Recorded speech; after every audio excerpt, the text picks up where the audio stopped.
Hi guys, my name is Emily Kauck. I am 27 years old and I'm currently working as a registered nurse at Northwestern Memorial Hospital, specifically in the float pool, which means whatever floor is short a nurse that day, that is where I go and work and basically help the floor out.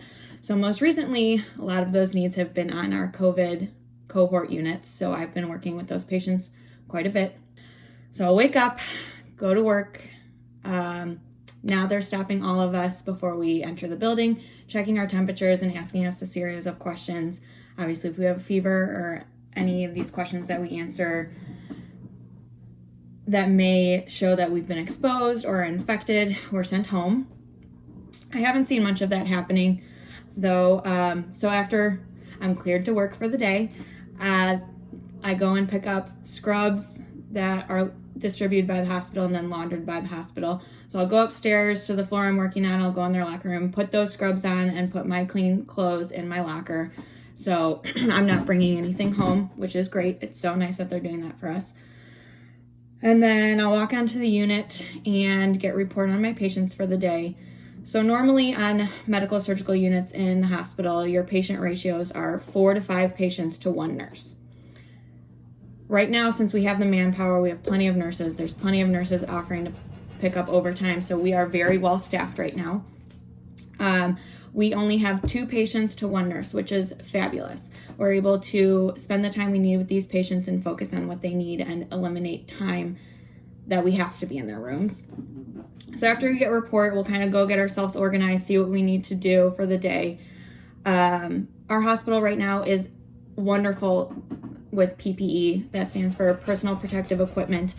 So the gowns that we need to gown up with, the masks, the proper masks, and eyewear that we need right now are plentiful, so I don't feel that I am exposing myself. I feel safe when I take care of my patients, which is great. We have been taught how to properly don and doff this equipment as well, so we are using it the most effective way and not contaminating ourselves or anything around us.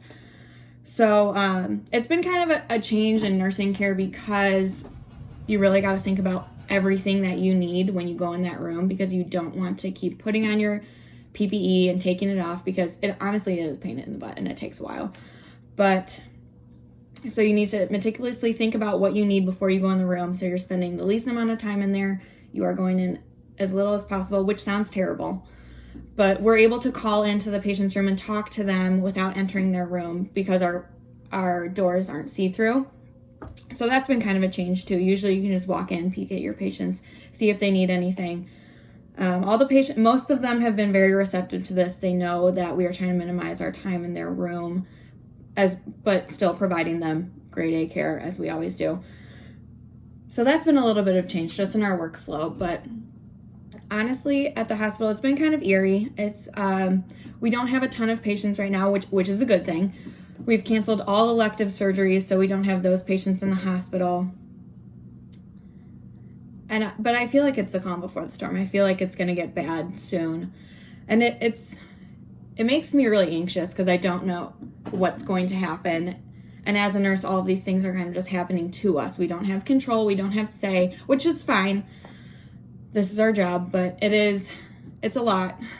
So hopefully it stays okay at the hospital. Everyone's been super positive, very helpful, very caring. We have all the resources we need.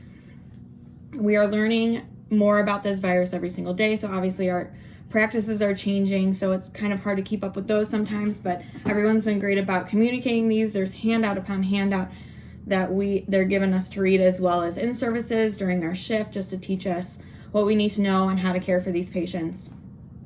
I haven't seen personally a ton of decline from any of my patients. A lot of them have been stable, which is encouraging, but also I'm not an ICU nurse, and I know that down in the ICUs, they're having a lot of patients that are intubated and on the ventilator for multiple days, which is scary, but we know all this is happening.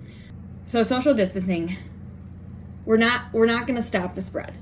It is going to happen. It's very contagious. People are getting it, but what we can do is slow the spread, which is important, especially for healthcare providers such as myself, to flatten the curve. if we have a spike in these infections, I cannot tell you how scary it's going to get in the hospitals. We're not going to have enough beds for these people. We're not going to have enough ventilators. We're going to have to make hard choices about who gets ventilated and who doesn't, who's just left maybe on comfort care until they die, things like that. It sounds scary, and it is, but if we don't flatten the curve, that is going to be our reality. I saw this one meme or post on social media. I'm sure you guys have seen it too. And I just want to kind of explain this. So it said, Karen got infected yesterday with COVID, but won't know until 14 days later. The incubation period for COVID is anywhere from 12 to 14 days, which means you're not symptomatic, but you are contagious. Karen thinks she's healthy and infecting 10 people per day within those 14 days. These 10 people think they're okay, and they travel and infect 1,000 people. These 1,000 people think they are healthy and keep infecting people from there. So if you social distance yourself, this is not going to happen. I know it sounds difficult to sit at home and not do anything, but the sooner we all do that, the sooner we won't have to. The other thing I kind of want to touch on is how us healthcare providers are being treated, which is wonderfully right now. I've been joking with people and saying, you know, it takes a pandemic for nurses to get the respect they deserve, which honestly, I'm joking. I know we're a very well respected profession, but the outpouring of love that we've felt and everything that everyone's doing for us, from donating masks that they have at home, from donating to these organizations that are helping more masks be produced and things that we need in the hospital, as well as like local restaurants have been donating meals to us all the time, which is so nice. It's so nice to go to work and only worry about taking care of your patients and doing the things that you need to do besides these other trivial things like feeding yourself. So that's been great. Advice I have for people at home, just try not to watch the news so much. Just social distance yourself. Some of the stuff is good to know. Other stuff is just whistleblowers. Like I said, take everything with a grain of salt.